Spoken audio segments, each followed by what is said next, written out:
Hello everyone, welcome to our MCQ session. The determination of expense for an accounting period is based on the concept of objectivity, materiality, matching and periodicity. इसका correct answer होगा ए objectivity. Reason being हमसे question में पूछा है कि जो expenses हम books में रिकॉर्ड करते हैं उसके पीछे हमारा कौन सा कॉन्सेप्ट होता है. तो basically materiality, matching and periodicity तो एग्जिस्ट करेगा ही करेगा, बट ये सब किसके बेसिस पे करता है? On the basis of objectivity, कि आप जो भी एक्सपेंसेस अपनी बुक्स में रिकॉर्ड कर रहे हो उनके पीछे आपका क्या ऑब्जेक्ट है. तो इसका करेक्ट आंसर है ए ऑब्जेक्टिविटी. ये क्वेश्चन जून 2017 CMA फाउंडेशन का है. ये एग्ज़ाम में ऑलरेडी क्वेश्चन कवर कर चुका है. सो आपके एग्ज़ाम पॉइंट ऑफ व्यू से that is for CMA foundation December 2020 ये क्वेश्चन बहुत इंपॉर्टेंट है. चलेंगे नेक्स्ट क्वेश्चन पे. Decrease in the amount of creditors results in increase in cash, decrease in cash, increase in assets और no change in assets.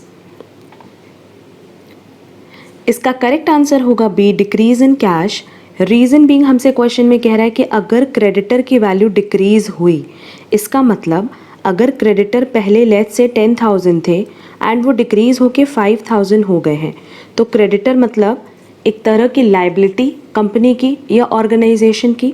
तो जब company या organisation उस क्रेडिटर का पेमेंट करेगी तभी तो क्रेडिटर डिक्रीज करेंगे, और पेमेंट किस फॉर्म में होगा? But obvious in the form of cash. Therefore इसका करेक्ट आंसर होगा B decrease in cash. Next, accounting does not record non financial transactions because of entity concept, accrual concept, cost concept और money measurement concept. इसका correct answer होगा D money measurement concept. Reason being हमसे question में कह रहा है कि non financial transaction हम बुक्स में क्यों नहीं रिकॉर्ड करते हैं. तो नॉन फाइनेंशियल ट्रांजैक्शन मतलब वो ट्रांजैक्शंस जो कि आप मनी में या किसी भी फॉर्म में मेजर नहीं कर सकते. एंड ये कॉन्सेप्ट बताया गया है मनी मेजरमेंट कॉन्सेप्ट में कि हम अपनी फाइनेंशियल बुक्स में सिर्फ उन ट्रांजैक्शंस को रिकॉर्ड करते हैं जो कि कन्वर्टेबल हो इन टर्म्स ऑफ मनी और जो कि कैलकुलेट किए जा सके किसी स्टैंडर्ड फॉर्म में. बेसिकली हमारे लिए स्टैंडर्ड फॉर्म है मनी मेजरमेंट.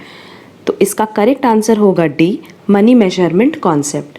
चलेंगे नेक्स्ट क्वेश्चन पे.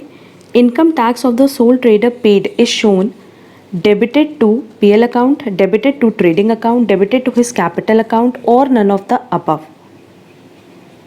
इसका करेक्ट आंसर होगा debited to his capital account. Reason being अगर हम इनकम टैक्स पे कर रहे हैं सोल ट्रेडर की तो बेसिकली यहाँ पे उनके पर्सनल एक्सपेंस की बात हो रही है, पर्सनल टैक्स की बात हो रही है. एंड अगर हम पर्सनल टैक्स पे करेंगे तो बेसिकली ये पर्सनल टैक्स ट्रीट किया जाएगा इक्विवेलेंट टू ड्राइंग. और ड्राइंग्स के लिए हम लोग सिंपली क्या करते हैं कि अपने कैपिटल अकाउंट को डिक्रीज़ कर देते हैं, या फिर आप कह सकते हो कि हम एंट्री पास करेंगे capital account debit to drawings account, जहां हम ड्राइंग सीधे सीधे लेस कर देते हैं अपने कैपिटल अकाउंट से. तो इसका करेक्ट आंसर होगा C debited to his capital account. Next, narration are given at the end of final accounts, each ledger account in trial balance, each ledger account और ईच जर्नल एंट्री. इसका correct answer होगा D each journal entry. Next, life membership fees received by a club is a revenue expenditure, capital expenditure, deferred revenue expenditure और capital receipt. इसका correct answer होगा D capital receipt. Reason being हमसे question में life membership fees पूछा है and life membership fees किसी भी non profit organisation में मेंबर बनने के लिए वन टाइम का पेमेंट होता है. तो बेसिकली ये नॉन रिकरिंग आइटम हो गया जो कि साल में बार बार अकर नहीं करता बल्कि पूरे साल में एक ही बार रिसीव होगा. तो नॉन प्रॉफिट ऑर्गेनाइजेशन के पॉइंट ऑफ व्यू से ये कैपिटल रिसीट हो जाएगा. तो इसका करेक्ट आंसर होगा D capital receipt. Next, import duty of raw material purchased is a revenue expenditure, capital expenditure, deferred revenue expenditure और none of the above. इसका करेक्ट आंसर होगा a revenue expenditure. Reason being हमसे question में पूछा है import duty regarding to raw material purchased, that is raw material purchased से related अगर आप इम्पोर्ट ड्यूटी पे कर रहे हो तो वो किस तरह का खर्चा होगा? रेवेन्यू एक्सपेंडिचर, क्योंकि आप बार बार रॉ मटेरियल खरीदोगे और आपको बार बार इम्पोर्ट ड्यूटी पे करनी होगी। अगर यही इम्पोर्ट ड्यूटी या कस्टम ड्यूटी हम किसी एसेट परचेज करने पे करते तब हम उसको ट्रीट करते as capital expenditure, reason being कि एसेट हमारा क्या है? कैपिटल नेचर का आइटम है। क्लियर? तो इस केस में हमने रॉ मटेरियल परचेज किया है, उस पर इम्पोर्ट ड्यूटी पे की है, तो ये हमारा हो जाएगा revenue expenditure, that is a. ये क्वेश्चन जून 2017 CMA फाउंडेशन के पेपर में ऑलरेडी कवर किया हुआ है एंड दिसंबर 2020 के पॉइंट ऑफ व्यू से ये बहुत इंपॉर्टेंट क्वेश्चन है। Next, a bad debt recovered during the year will be capital expenditure, revenue expenditure, capital receipt और रेवेन्यू रिसीट। इसका करेक्ट आंसर होगा D, revenue receipt. Reason being हमसे question में पूछ रहा है कि अगर हम बैड डेट रिकवर्ड कर रहे हैं तो बैड डेट बेसिकली एक ऐसा पैसा होता है जो कि डूब जाता है, डेटर से नहीं मिलता है, तो अगर उसकी रिकवरी हो रही है तो वो रिकवरी साल में कई बार हो सकती है। तो उस केस में वो किस तरह का आइटम है? रिकरिंग नेचर का आइटम है, तो करेक्ट आंसर हो जाएगा रेवेन्यू रिसीट।